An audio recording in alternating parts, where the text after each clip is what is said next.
Colombia has seen a second massacre in the space of less than 48 hours in the southwestern department of Nariño. Russia has rejected the European Union's announcement of sanctions against Belarus.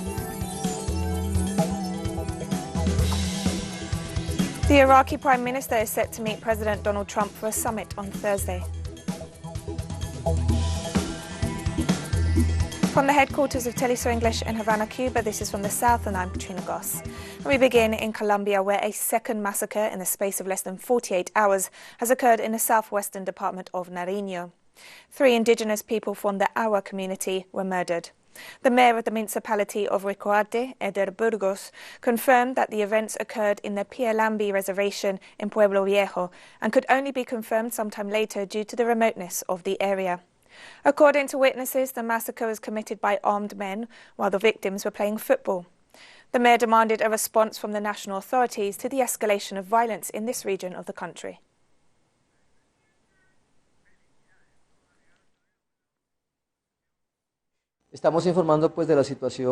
We are informing the situation that has been affecting the Agua people of the municipality of Ricaurte. The Camagüey organization officially reports the death of 3 indigenous brothers of the Pialambi reservation Pueblo Viejo in the Aguacate region, far away from the city center, 9 hours away, and we are concerned about the situation that has been affecting these communities, about the escalation of the conflict, about the increase in violent death, and that we do not find the guarantees as citizens of these countries that allow us to live with dignity and peace in the territories.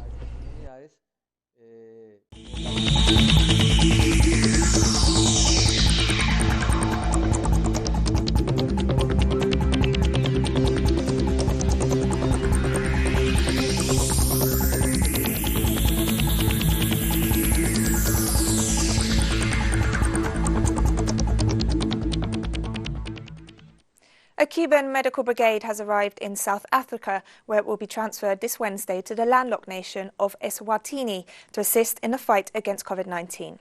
This is the 46th medical brigade that Cuba has sent abroad as part of the global efforts to combat the novel coronavirus and responds to a request from the government of Eswatini. A total of 19 Cuban specialists will join 20 local colleagues working to curb the spread of COVID-19. Cuban collaboration with this African country began in 2005, when for the first time the population of Eswatini had access to an oncologist, in addition to a neonatologist, a surgeon, a gynecologist and general practitioners. Cuba is set to conclude trials on a COVID-19 vaccine in January 2021. According to information on the website of the Cuban Public Registry of Clinical Trials, the results of the trial named Soberana-01 on the vaccine candidate developed by the Finlay Institute of Vaccines, which was registered on August 13th, will be made available in February 2021. Cuba has significant experience in vaccine research and a solid national immunization program.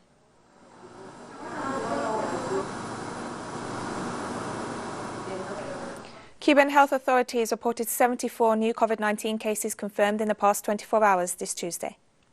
After tasting 4,990 samples, the government confirmed that many of the cases are contacts of previously identified patients. This brings the total number of tests carried out to more than 341,000, out of which 3,482 tested positive for the COVID-19 since the pandemic entered the island nation. And Cuban authorities also provided an update on the number of people who have recovered from COVID-19 in the country. We had less discharges than admissions yesterday. Only 69 discharges were granted. 2,863 patients have recovered, representing 82% of all those who have contracted the disease. Also in the Caribbean region, Jamaica has recorded 17 new coronavirus cases in the last 24 hours, bringing the total number to 1,146. In the last 24 hours, the number of recoveries increased to 770, as 6 additional people received the all clear. The Ministry of Health and Wellness noted that 6 of the 17 new cases were imported, having arrived from the United States in early July, while 5 are contacts of confirmed cases and 6 are under investigation. Most of the weapons Jamaicans would have on them. Yes? Yellow and And we continue in Jamaica, as according to the Director of Elections, the Electoral Commission and the Ministry of Health and Wellness have agreed on a COVID-19 protocol for the upcoming September 3rd general elections. The Director of Elections. On election day, September 3rd, I appeal to every elector to wear their mask to the polling station. Carry along with you your ID card. Your ID cards are valid until December 2020. If you don't have an ID card, you still will be allowed to vote. We are seeking to and hoping to have a free and fair and healthy election. See you on election day. In Barbados, many parents are at a loss as to what is in the best interests of their children as the new school year approaches in the midst of the novel coronavirus pandemic. According to Minister of Education, Cynthia Bradshaw, many parents are now exploring the possibility of homeschooling their children, and the Barbadian government is evaluating whether this is a viable option.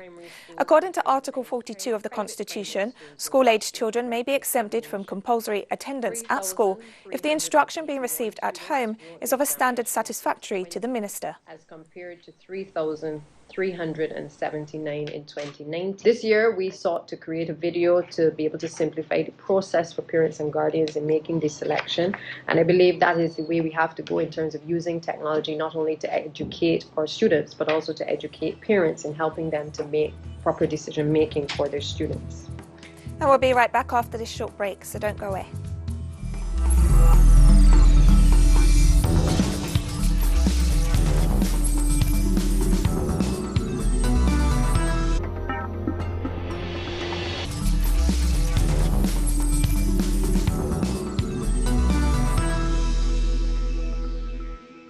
Welcome back to From the South. Russia has expressed its rejection of the European Union's position on refusing to recognise the results of the presidential elections recently held in Belarus and condemned the announced EU sanctions against the country. Russian President Vladimir Putin stressed that any foreign interference in the internal affairs of Belarus is inadmissible. He also recalled that based on current bilateral treaties, Russia can send troops in the event of foreign aggression if the legitimate Belarusian government requests such support. Точно формирует стойкий антительный и клеточный иммунитет. Я это тоже хорошо очень знаю, поскольку...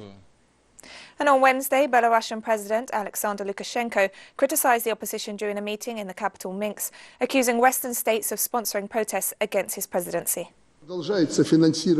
Street marches and unrest continue to be funded.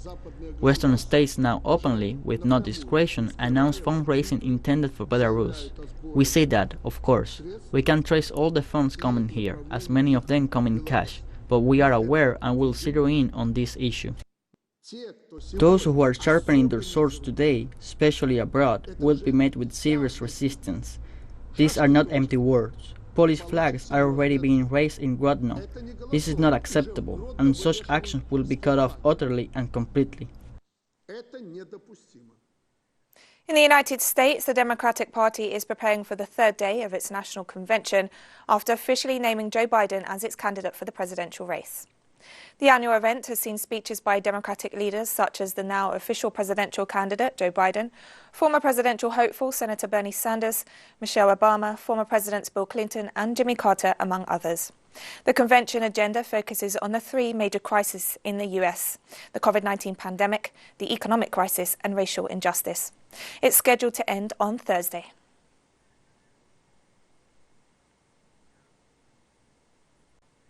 And former US President Jimmy Carter, speaking during the Democratic convention, strongly criticized President Donald Trump, saying that the US deserves a leader with integrity and good judgment. Expressing his support for the Democratic candidate, Carter said that Joe Biden has the experience, character and decency to unite and restore the greatness of the United States. Former President Bill Clinton and Congresswoman Alexandria Ocasio-Cortez also spoke during the event. Villagers who live in the most remote areas of Africa, so an overall commitment at the Carter Center. This Wednesday, the Chinese government stressed that it had handled the outbreak of COVID-19 in an open, transparent and responsible manner. Since the outbreak of the new epidemic, China has conscientiously fulfilled its responsibilities and obligations under international health regulations in an open, transparent and responsible manner, and has taken the most comprehensive, strict and thorough prevention and control measures to curb the spread of the epidemic and actively carry out international cooperation in prevention and control. The Chinese government adheres to the principle of putting people first and life first. The anti-epidemic answer sheet handed over by China can stand the test of time and history. And these statements came in response to US President Donald Trump's decision to call off trade talks with China. At present, Sino-US relations are facing serious difficulties because for some time the US government has unilaterally provoked troubles and wantonly adopted a series of words and deeds of interfering in China's internal affairs, damaging China's interests and seriously damaging Sino-US relations. We urge individual American politicians proceeding from the well-being of the people of China, the United States, and other countries in the world to listen to the voice of the international community, to put away outdated Cold War thinking, to look at China and Sino-US relations objectively, to walk in the opposite direction with China, to promote Sino-US relations, to return to the track of coordination, cooperation, and stability. The Three Gorges Dam in central China's Hubei province is set to receive the largest flood peak since it was built in 2003. The latest forecast estimated that the massive hydroelectric facility will see water inflows rise to 74,000 cubic meters per second on Thursday. The dam was designed in part to tame floods on the Yangtze River, but its storage levels have been higher than ever for the past month due to extreme weather conditions. More than 100,000 people have been evacuated from areas on the upper reaches of the river due to the threat of flooding.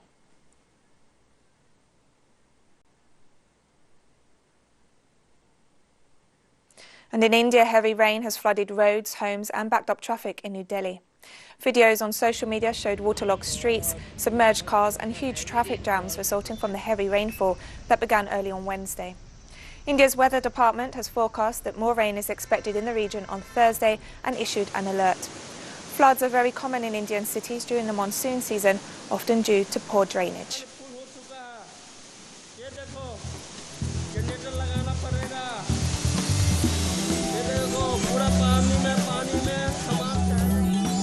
And we have more stories coming up after this final short break, so stay with us.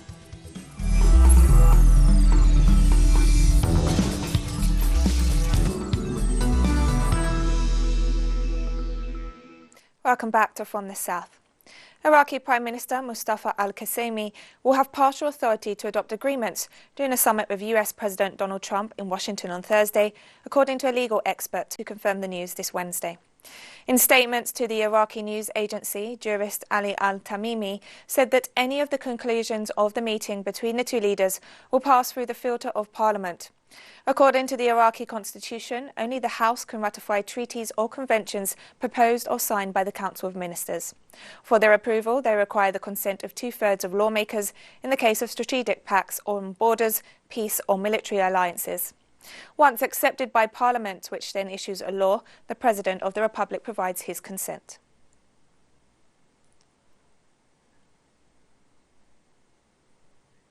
This Wednesday, the Economic Community of West African States suspended Mali's membership of the bloc following the mutiny that saw President Ibrahim Boubacar Keïta forced to resign. The organisation also closed the borders of its member states with Malian territory. In a statement, the bloc noted that all financial flows between its 15 members and Mali will also be suspended, adding that the country was also suspended from its decision-making bodies.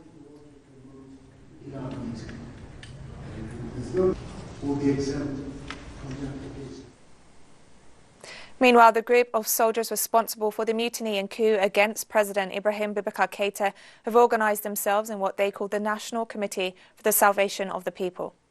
In a national speech, the military organisation that took power promised elections within a reasonable time frame. Malik Diawar, a 25-year-old colonel, is the public face of the coup. As deputy chief of Kati's military division, Malik was in charge of arresting the president. He was joined in a speech by Colonel Sado Kamara and Brigadier General Chek Fantamadi Dembembe, all of whom are currently sanctioned by the Community of Central African States. The African Union and the United Nations have rejected the military action and announced emergency meetings.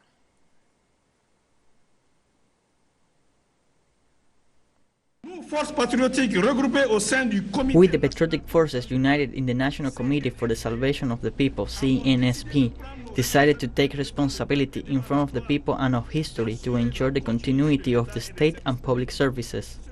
As of today, 19th of August 2020, all air and land borders are closed until further notice. Our curfew is in place from 9 p.m. to 5 a.m. until further notice. The continuity of public services will be ensured by those who are entitled to them, according to the text in force. Civil society and political social movements are invited to join us to create together the best conditions for a civil political transition leading to credible general elections, for the exercise of democracy through a roadmap that will lay the foundations for a new Mali.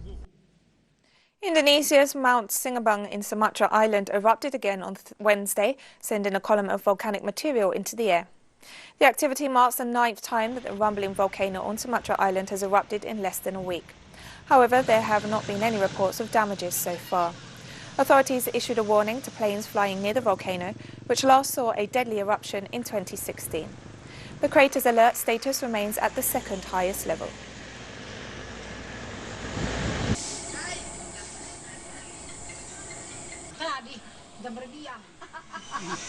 On Wednesday, the World Health Organization Regional Office for Africa reported more than 26,000 COVID-19 deaths across the continent. The UN Health Agency said that over 1.1 million COVID-19 cases have now been confirmed in the African continent. South Africa is the hardest hit nation, with over 592,000 confirmed cases and more than 12,000 deaths. It's followed by Egypt with more than 96,000 COVID-19 cases and over 5,000 deaths. Nigeria is the third most affected country, with nearly 50,000 infections and 1,000 deaths. On a positive note, more than 860,000 patients have recovered from the virus.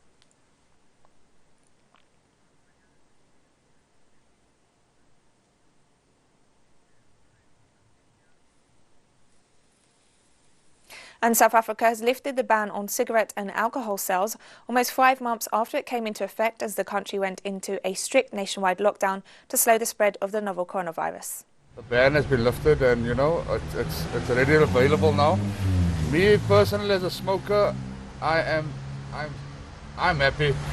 I'm happy because there was a lot of, in this lockdown, there was a lot of, illegal cigarettes going around, brands that we didn't even hear of before. It was quite unnecessary.